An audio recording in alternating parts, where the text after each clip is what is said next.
नमस्कार दर्शकों, मैं आपके साथ नाज़मा आब्दी और आप देख रहे हैं चैलेंज न्यूज 24। अपने क्षेत्र की हर छोटी और बड़ी खबर को देखने के लिए चैनल को सब्सक्राइब करें। हमारे चैनल से जुड़ने के लिए दिए गए नंबरों पर संपर्क करें और चैनल का नोटिफिकेशन ऑन करें, चैनल को सब्सक्राइब करें। और आइए अब हम एक नजर डालते हैं आज की इस खास खबर पर। कोंच तहसील के ग्राम अंडा में जो विदेशी तकनीक इजरायल और इंडोनेशिया की तर्ज पर मत्स्य पालन प्रशिक्षण अनुसंधान केंद्र का निरीक्षण करने मत्स्य विभाग लखनऊ के संयुक्त निदेशक संजय शुक्ला ने इस मत्स्य विभाग से जुड़े किसानों की जानकारी दी है कि इस व्यवसाय को करने से लोगों को बहुत फायदे हैं। इससे किसानों की आय दोगुनी हो सकती है। प्रधानमंत्री मत्स्य संपदा व बायोफ्लॉक तकनीक पर जोर देते हुए कहा कि इस प्रोजेक्ट को लगाने से आय बढ़ जाएगी। अब बुंदेलखंड में हो रही इंडो इजरायल तकनीक से मछली पालन में कम लागत में अधिक मुनाफा कमाया जा सकता है। इस आधुनिक तकनीक के माध्यम से एक बार 50,000 रुपये की लागत लगाने के बाद 7 साल तक लगातार लाखों का फायदा इस व्यवसाय से होगा। देशी विदेशी नस्ल की मछलियों का उत्पादन कर बुंदेलखंड के लोगों को प्रगति की नई राह दिखाई जा रही है। इस तकनीक से मछली पालन करने से बुंदेलखंड में होने वाला पलायन रुक सकता है। जनपद जालौन के लोगों के लिए नई रोजगार क्रांति साबित हो सकती है। इंडो इजरायल तकनीक से किया जाने वाला मछली पालन बहुत फायदेमंद हो सकता है। इस व्यवसाय में सरकार ने भी छूट देने का निर्णय लिया है। किसानों को इसमें काफ़ी छूट मिल सकती है।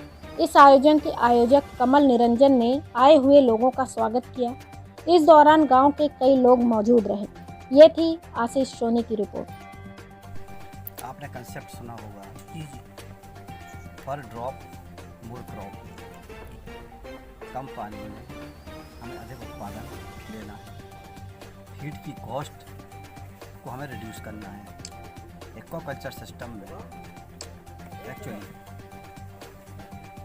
मैक्सिमम जो इनपुट्स कॉस्ट आती है वो फीड की आती है।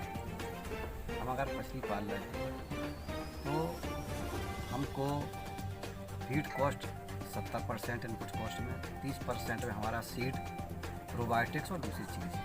अगर हम फीड कॉस्ट अपने रिड्यूस करने में सफल हो जाते हैं तो मान के चलें तो हमारा जो मार्जिन ऑफ प्रॉफिट है तो मार्जिन ऑफ प्रॉफिट हमारा बढ़ेगा।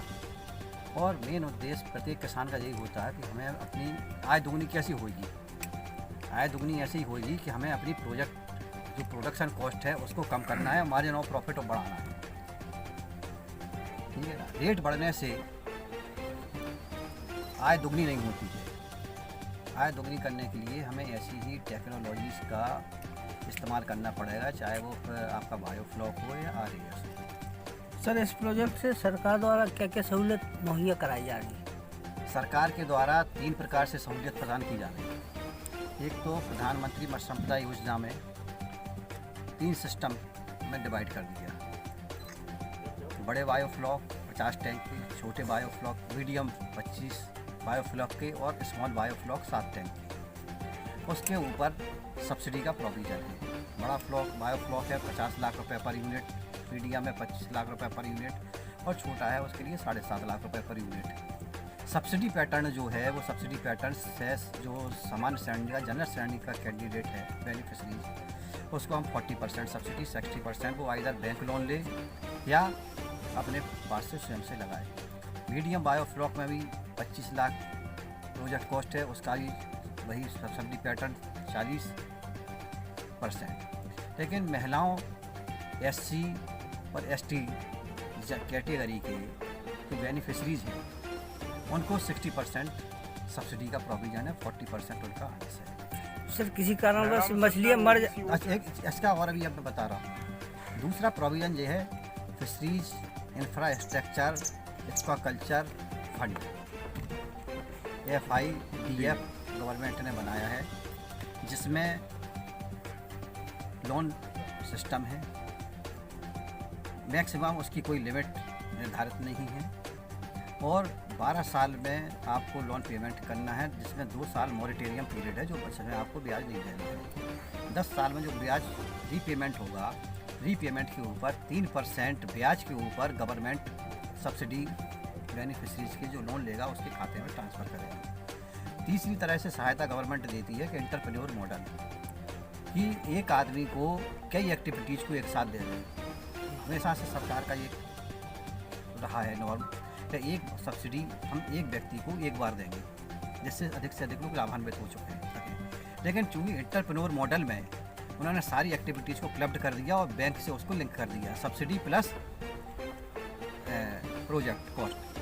तो उसमें 25% सब्सिडी, 10% बेनिफिशरीज का शेयर और 65% लोन। लेकिन बेनिफिशरी चाहे तो अपना उसको 10% की जगह वो 40% तक अपना शेयर लगा सकता है। देखो गवर्नमेंट ने जो स्कीम्स दी हैं उसका। सर किसी कारणवश अगर मछलियाँ मर जाती हैं तो इसकी भरपाई कैसे होगी? मछली की भरपाई के लिए बीमा की व्यवस्था है और 3 कंपनी जो हैं, United insurance India company, general insurance company, ये कंपनियां कर रही हैं। उसमें 2 या 2.5% जो प्रोजेक्ट कॉस्ट आपकी है, जो इनपुट्स कॉस्ट है, उसको असेसमेंट करते हैं, उसके ऊपर 2.5% उनका प्रीमियम है। वो बीमा की उसमें व्यवस्था कर रखी है। लेकिन चूँकि अभी जनरल उसकी इतनी अवेयरनेस नहीं आई है और वो अवेयरनेस हमें आपको पैदा करना पड़ेगी ताकि लोगों को मालूम पड़े और बीमा कंपनियों के से वो अप्रोच करें। उनको भी हमें टेक्निकल इनपुट देना पड़ेगा ताकि लोग इससे लाभान्वित हों। सर एक क्वेश्चन, आपका नाम क्या है? कमल। हाँ, आप ये बताइए आपको इस प्रोजेक्ट के बारे में जानकारी कैसे हुई?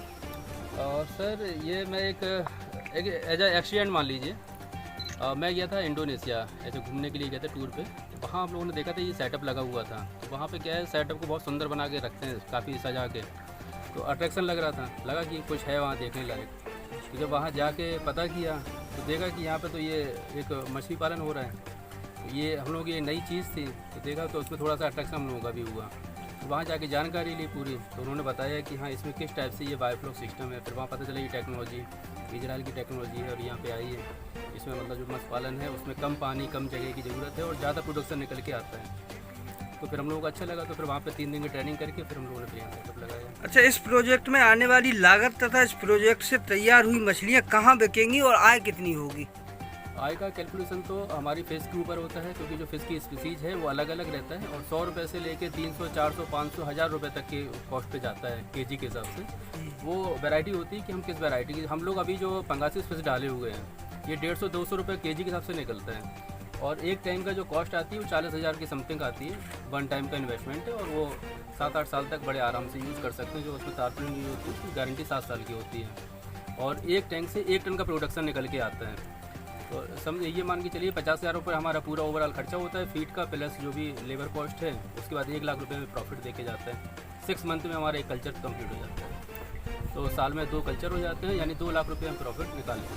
मान लीजिए किसी कारणवश मछलियाँ मर जाती हैं तो इस प्रोजेक्ट की भरपाई कैसे होगी? सबसे अच्छी खासियत इसमें ये है कि इसमें पहली तो बीमारी आती ही नहीं, मतलब 99% तो बीमारी इसमें पहले से ही कंट्रोल में रहती है, आती ही नहीं। इसी के लिए टेक्नोलॉजी है, क्योंकि सारे पैरामीटर, सारी चीज़ है वाटर की हम लोग पहले से ही ट्रीट करते हैं। जैसे आपका अमोनिया कितना है, नाइट्रेट कैसा है, नाइट्रोजन के वो सारी चीज़ें, नाइट्रोजन से लेकर सब कुछ पूरा A to Z कैलकुलेट रहता है। और इसमें जो बैक्टीरिया हम लोग यूज़ करते हैं हेटरोट्रॉफिक, वो क्या करता है, जो उसमें गंदगी रहती है जैसे सिलज, जैसे हमने जो दाना डाला वो दाना नीचे बैठता है, प्लस जो मछली है उसने दाना लिया फीड के तौर पे, फिर जो पोटी के रूप में वेस्ट निकालती है, ये क्या होता है, एक सिलज होता है। तालाबों में ये सिलज है गंदी पैदा करके अमोनिया जनरेट कर देता है, जिससे तालाब की सारी मछली मरती है। हमारा बैक्टीरिया क्या कर रहा है, ये सिलज को तोड़ के फिर से प्रोटीन में कन्वर्ट कर देता है। उसमें नेचुरल प्रोटीन होता है, हाई प्रोटीन हो जाता है, लगभग 40 से 45 समथिंग % तक रहता है। तो नेचुरल प्रोटीन ये दोबारा से मछली खाती है, तो उसमें फीड का जो कंज्यूम है, जो कॉस्ट है, वो भी कम हो जाती है। सरकार की ओर से इस प्रोजेक्ट में आपको कितना पैसा दिया जाता है? अभी तो कोई इसमें किसी प्रकार की योजना का लाभ नहीं लिया है, ये पूरा पर्सनली है, उन्होंने अपने सेल्फ खर्चे से बनाया है। लेकिन अब योजना आई है प्रधानमंत्री मत्स्य संपदा योजना, उसके तहत बायोफ्लॉक को डाला गया, जिसमें 50 लाख का इनका प्रोजेक्ट है। उसमें 50 टैंक कंप्लीट करना है, जिसमें 60% की सब्सिडी है, यानी 30 लाख रुपये सरकार देती है। बहुत अच्छी योजना है मोदी सरकार की कि 30 लाख रुपए जो वो हेल्प कर रहे हैं एक प्रकार से। और इससे क्या होगा कि एक तो हम लोग अपनी जगह, जैसे जो पलायन हो रहा है गाँव से, पलायन रुकेगा, प्लस रोजगार बहुत अच्छा हो रहा है और किसान भी समृद्ध है, उनकी आय में भी वृद्धि हो रही है, वो भी आय उनकी डबल हो रही है।